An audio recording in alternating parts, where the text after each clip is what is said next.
C'est vrai que du côté des entraîneurs, si on prend Van Rompuy, Barroso, ben, eux manquent totalement de vision. Je crois qu'ils ont vraiment du mal à comprendre la nature de la crise à laquelle nous sommes confrontés aujourd'hui. Et donc, ils viennent avec des recettes qui ne correspondent pas aux véritables problèmes auxquels on est confronté. Je pense que le moment est extrêmement grave. Autrement dit, l'hypothèse d'un effondrement à la fois financier, économique et social en Europe est une hypothèse plausible. Et donc, il est temps que nous ayons des réponses à la hauteur des défis. Et c'est très clair qu'aujourd'hui, les réponses que l'on pratique, qui consistent, grosso modo, à faire payer la crise aux plus vulnérables dans la société, est ce qui nous poussera le plus sûrement vers le scénario du pire. Et donc il est vraiment temps qu'on inverse la tendance et qu'on apporte des réponses qui soient de nature extrêmement différente. Aujourd'hui, ce qui signifie remettre les marchés financiers sous contrôle, ce qui signifie faire contribuer en particulier aux finances publiques ceux qui ont le plus profité des années casino. Aujourd'hui, si on regarde la Grèce par exemple, eh bien,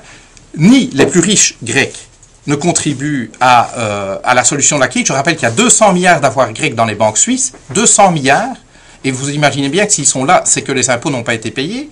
L'Église grecque, qui est le premier propriétaire terrien du pays, ne paye pas d'impôts, les armateurs grecs ne payent pas d'impôts, et l'armée grecque est aussi puissante qu'elle ne l'était, et même plus puissante qu'au moment de la guerre froide. Et donc, tant qu'on continuera à privilégier des solutions qui continuent à isoler, à rendre tabou les plus riches dans la société et quelque part à faire payer tous les autres, eh bien, je pense qu'on s'achemine vers des troubles sociaux extrêmement graves. Mais moi, je comprends cette indignation. Et donc, il est temps aussi que nous apportions une réponse.